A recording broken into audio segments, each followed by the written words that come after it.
Seja bem-vindo! Se esse é o primeiro vídeo que você assiste aqui no canal, saiba que tem conteúdo muito bom por aqui. Por isso, se inscreva para não perder nada. Nós estamos falando sobre pronúncia.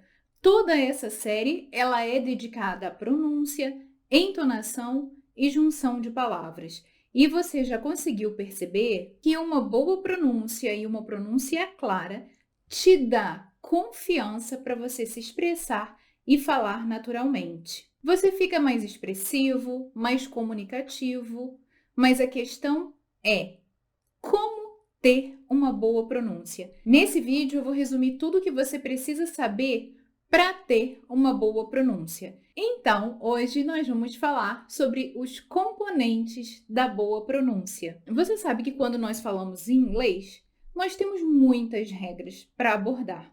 Mas a minha intenção aqui é fazer com que você se envolva nesse ambiente, conheça através da prática as regras, sem precisar fazer esforço para aprendê-las, porque elas chegam para você naturalmente, dentro de um contexto do dia a dia. Então, a primeira coisa que você precisa saber para ter uma pronúncia clara e fazer a comunicação acontecer é: inglês não é um idioma fonético. E você já deve ter ouvido isso daqui nos outros vídeos dessa mesma série. Quando eu falo que inglês não é uma língua fonética, o que você precisa entender? Há diferença entre sons e letras. Letras são aqueles símbolos que estão escritos e sons são aqueles que você pronuncia. E em inglês, essa é a diferença. Nem tudo que está escrito é falado. Ou nem tudo que está escrito vai, às vezes, ter o mesmo som. E quando nós não fazemos essa diferença, fica tudo muito confuso. E quando nós falamos em letras e sons, é importante perceber que nós temos letras que são consoantes e vogais e sons que são consoantes e vogais.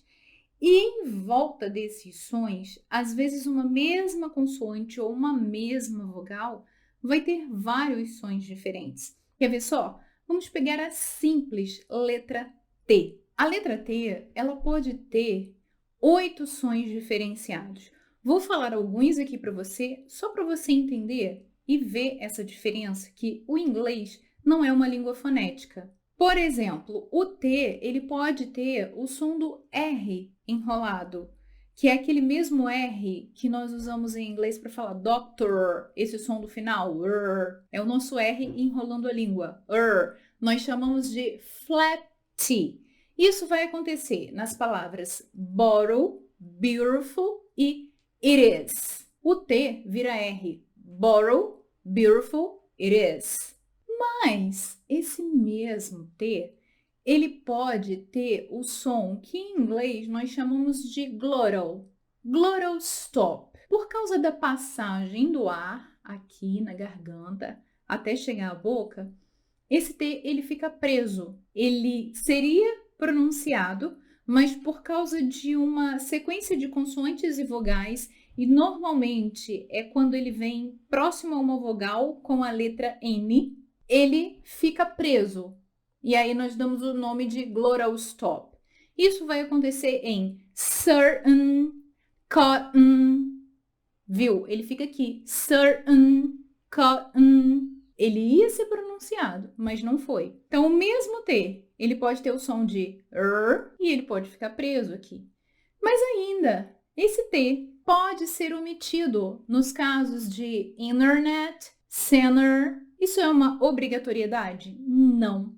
Mas esse é o inglês falado, que eu tanto te explico que não está nos livros. Se você não começa a treinar o seu ouvido, você chega a um certo ponto do seu aprendizado pensando que inglês é difícil, que você nunca vai entender e fazer a comunicação acontecer. Então, isso daqui é o básico, é o primeiro ponto para você entender que inglês não é uma língua fonética, não obedece uma regrinha, não é tudo igual. Esse mesmo T ainda vai poder ter o som de sh, situation, action, motion. É o mesmo T. Ou então, ele nem será pronunciado como nas palavras fasten, soften, silent. Ele não é mesmo pronunciado. você entende isso, você começa a treinar o seu ouvido e a prestar atenção nos sons. Olha que aqui nós falamos só de uma letra, a T. Agora eu vou te mostrar isso, como acontece com vogal. Vamos pensar em algumas palavras com a vogal O. Você vai ver o som diferente em cada uma dessas palavras. Vou começar pelo verbo go. Você consegue entender, olha o som. É a vogal O escrita, mas olha o som. Go. Agora, essa mesma vogal O em outra palavra. Computer. Olha, é a vogal O, só que em go ela tinha um som. E agora, computer. Computer. Olha o som do schwa aí. O som da vogal O foi reduzido ao som do schwa. Agora, em love. Olha esse som da vogal. Ele tá diferente de todos os outros dois que eu te falei anteriormente. Eu falei go, computer, agora eu tô falando love, love. Você percebe nos movimentos que você faz da língua, boca, dente, como muda. Mais duas palavras com a vogal O. Look, door. Look, door. Eu amo usar esse exemplo. Por quê? Para a gente não ter em mente que quando a gente pensa em inglês, não há uma regra para som. Eu não posso afirmar, por exemplo, que dois O's juntos sempre terão som de U. Look, book, hook, boot. Mas e door? Então entenda, o primeiro passo para você ter uma pronúncia clara e bonita é saber que o inglês não é uma língua fonética. Entre parênteses, não há uma regra para os sons. É importante você saber que isso existe porque assim você elimina grande parte da confusão. Tá, a situação 1 foi saber que inglês não é uma língua fonética. Agora, a situação 2 ainda está ligada às vogais.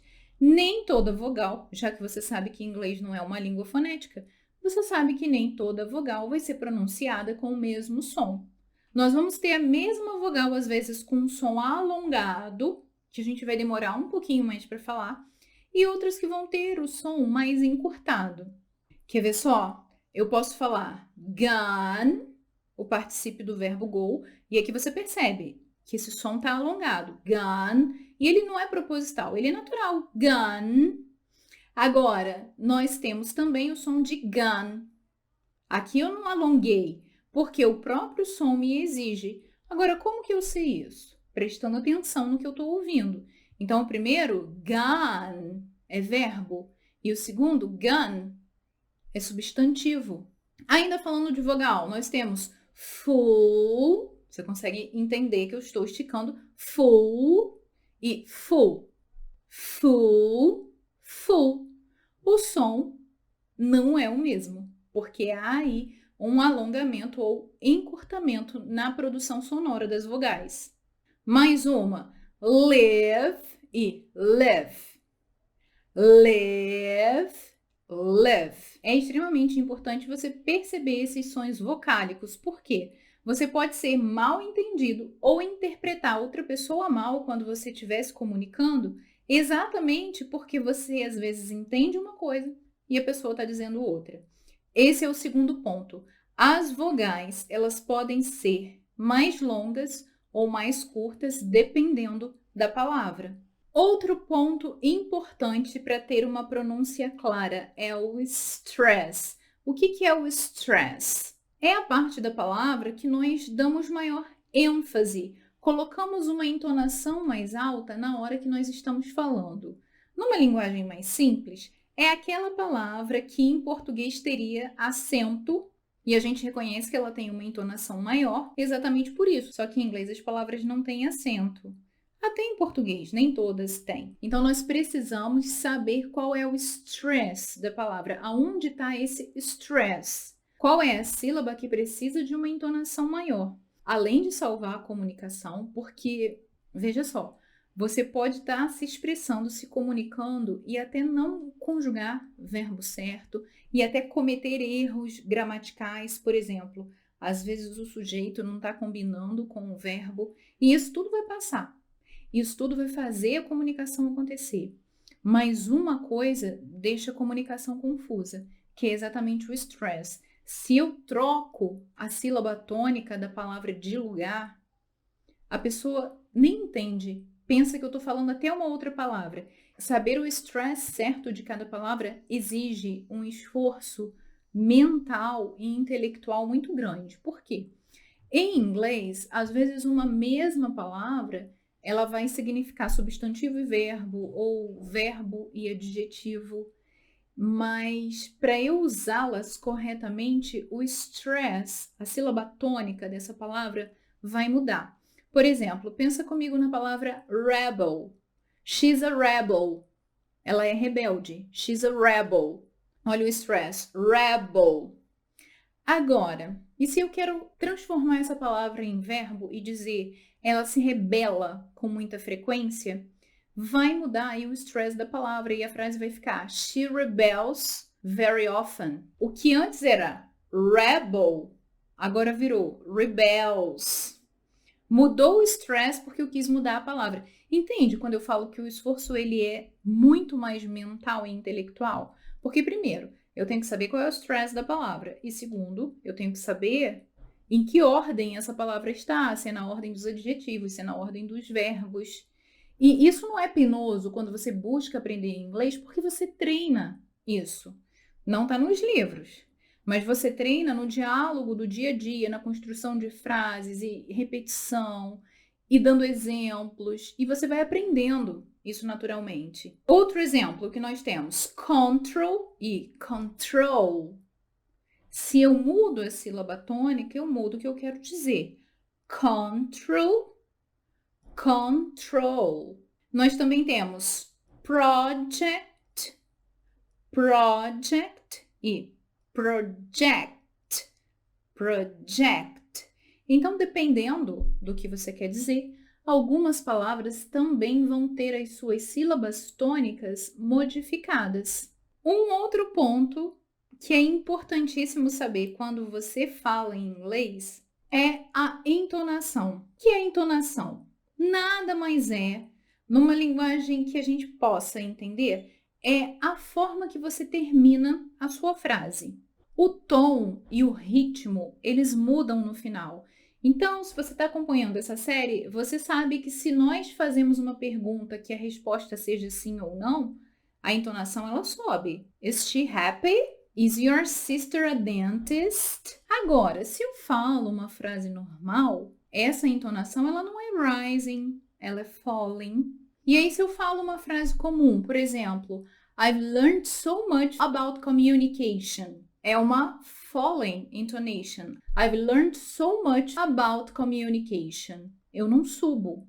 Mas, ainda dependendo do que eu quero dizer, você sabe que essa entonação, ela pode variar em alguns momentos. E quando eu falo você sabe, é porque eu estou pensando que você já assistiu os vídeos anteriores e percebeu essas nuances. Porque tudo é uma questão de treinar os ouvidos. E quando nós falamos de entonação, é exatamente nesse ponto que nós queremos chegar. E por fim, é importante que você entenda que existe a junção de palavras.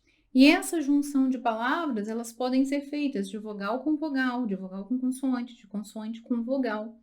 Mas isso tudo é percepção. Então, quando você me escuta falando law school, você pensa que é uma palavra só, law school. Mas eu estou falando duas palavras, law e school. Mas eu juntei aí duas consoantes, law school.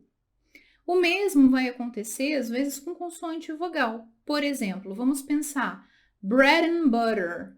Bread and butter. Eu disse bread and butter, mas por uma junção de palavras, o bread ficou bread'n. O D virou um flap D, com esse som de R.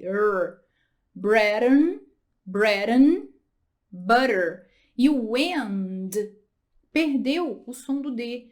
Bread and butter, bread and butter. Apple and orange, apple and orange. Apple and orange. Tá vendo só? Falar inglês não é difícil. Entender inglês não é difícil. Você só precisa treinar o seu ouvido desde o primeiro momento que você começa a se envolver com esse idioma. Espero que o seu inglês já tenha melhorado bastante com essa série, que você já tenha treinado o seu ouvido, que continue praticando, porque a prática aperfeiçoa sempre qualquer coisa. O segredo é praticar. Deixa aqui um comentário, me conta se você já consegue perceber algumas dessas coisas que nós falamos aqui hoje, stress, entonação, junção de palavras. O que você acha de tudo isso? Seu comentário é importante para mim. Me conta aqui embaixo. A gente continua porque essa série ainda não acabou. See ya!